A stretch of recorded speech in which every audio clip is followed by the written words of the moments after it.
done. But that level of, again, that level of perceiving, remember, so it's there's levels to this, right?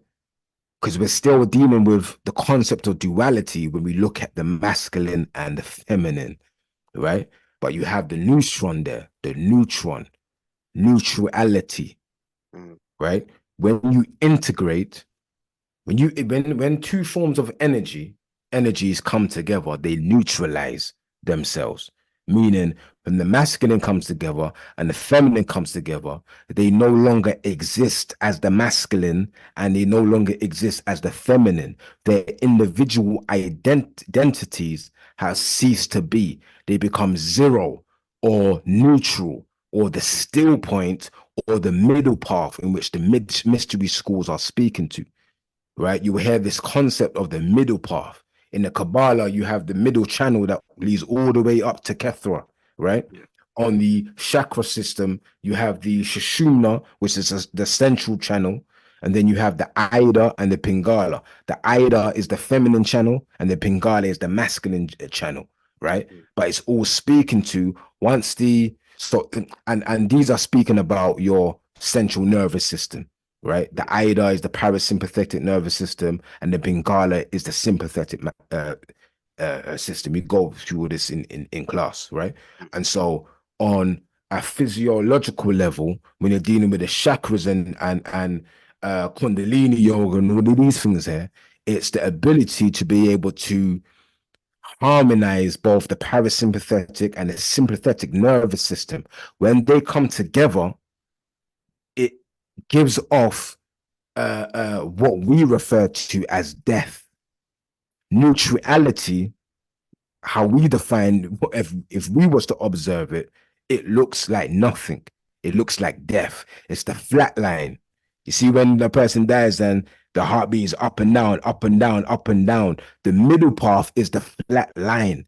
Hence, the mystery schools or the mystics will speak about the concept of dying before you die. They're talking about the integration of your left side and your right side, your masculine and your feminine, right? When that comes together, like we know on a physical level, it gives birth to something. When you internalize this process, you are reborn. Do you understand what I'm saying? You give birth to a new version of yourself. This new version of yourself on this side of the spectrum looks like a death. When the caterpillar goes into the cocoon to come out a butterfly, the caterpillar has to die in order for the butterfly to emerge. Do you understand what I'm saying? Hence why you can tell, I'm telling you, the spiritual path, rainbows and bunnies is going to look like a death to you because you have to become something more. And the only way you become something more is when you become something less. When you lose your identity, when you lose your ego, that egoic-based consciousness, not in a way where you get rid of it, because we understand that your ego is your vehicle that you use down here to explore your individuality. The fact that we're having this conversation as separate beings is an egoic act. It's that simple. So we ain't really trying to get rid of that. At the same time, we understand it. Therefore, it neutralizes its grasp, right? It neutralizes its grasp. And there's a saying that goes, oneness to the soul is the abyss to the ego. Oneness to the soul is the abyss to the ego. So the closer you get to oneness, it may feel like an abyss. It may feel like what they refer to in psychology as the dark night of the soul. The shadow work. You're going into the darkness just to realize and discover, oh, this darkness is simply light I couldn't perceive on the other side. But now that I've died, I've let go of my senses. Do you understand what I'm saying? I just quickly, I know you got a question to quickly go back to the Matrix. Another part where I know most people don't understand. From the beginning to the end, is showing you the process of this oneness, of the shadow work. At the end of the first film, what does he do? He fucks up Agent Smith. He's like, yeah, all right, boom, bat, bat, bat, bat, First, he had to die. He had to experience a death, right? Then he came back up, and now he's the one. He's integrated, right? Mm, But he's still got lessons because there's levels to this. So he still goes and fights Agent Smith, and he jumps into Agent Smith and destroys him from the inside out. But when you get to the last movie, it switches. How does he destroy Agent Smith? He doesn't block him up. He surrenders. And Agent Smith then boom sticks his hand where? Right in his heart space. Right? So he's accepted now because he's realized, oh, this nigga is my shadow. The more I fight it, it's the more I'm saying you're real. It's the more I'm affirming you. So I ain't trying to kill you. I understand you. And then Agent Smith goes into him, and that's where he becomes neutralized, or they both become neutralized because they go back into the oneness.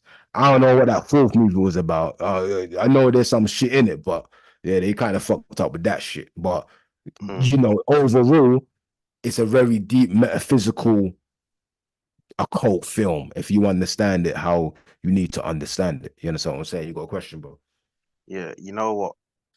My original question, I'm gonna pause it because what you just said there about as we're talking about duality and the poles and the oneness and integration is, you say that people have the concepts of uh good and evil, and then people used to just say instead agreeable and disagreeable to kind of Right. downplay it. And then what you just said there is when you're explaining the matrix, right? Mm-hmm. It really makes sense because there's no way if you're gonna split things as good and evil, one can never exist without the other. They need each other. Right. Exactly. You know what I mean? So, Exactly. but the surrendering is okay. Like, just let it be. Do you know what I mean? Right. So, Right. so I get that. But then, even as well as you're explaining the Matrix or any any anime, I've always been fond of anime, manga, Yeah. Yeah. um, all these films, all these different cartoon characters, whatever. They all. I know we've had this discussion before, and you've showed it about the hero's journey. Right. Right. Right. That there's always a bit where you go through the adversity and the trying and the dying to evolve. It's a constant because even when I was young, when you're younger, you're watching things like Pokemon, Mm-hmm. they evolve. You got like Digimon, they got Digivolve, and it's Right. always Yeah. Yeah. something Yeah. that triggers it, or even things like if Right. you're gonna Right. talk about Dragon Ball Z and that, Yeah. Come and on, they man. yeah, they got the blue level. It's like every level, every light yellow is like a different chakra upgrade as well. Right. It's mad. Right. It's There you like go. There they you go. power up. It's always something that triggers it, whether it's a death, a love, a Right. need to. There's something in the transmutation that key happens that it really applies to life. So it's amazing how all these things, these mangas, these stories, even Mm. when you're looking at things like Batman, A Dark Knight, yeah, Right. it's like they give you the keys in the stories, really, Mm-hmm. as Mm-hmm. to Yeah. how Yeah. it Yeah. goes when you think about Yeah. it. Yeah. They're all speaking to, like you said, the hero's journey. Yeah. Yeah, so what I'm saying, the hero's journey, which is really a mythological story, which is to say, it's high science, right? All mythologies are speaking to this journey of going inward, regardless of where you go. You can look at Norse mythology, Greek Mm, mythology, Roman mythology, Hindu mythology, it all comes from your blueprint story. mm, Do you understand what I'm saying? And so as even when I delve with this information, I might go into many different schools of thoughts and religions and backgrounds, and sometimes that confuses people. Do you understand what I'm saying? But I'm operating from the place where I understand it's one story, mm, and I remember uh Brother Panic, you always used to say, um, broke down the whole difference between the mythology is ours, but the philosophy is theirs. So don't get them construed. Greek mythology is ours, but Greek mm, philosophy is theirs. Same with Roman mythology, Roman philosophy. Do you know what I'm saying? There's a difference between the two. But you were saying something. You said something first, though.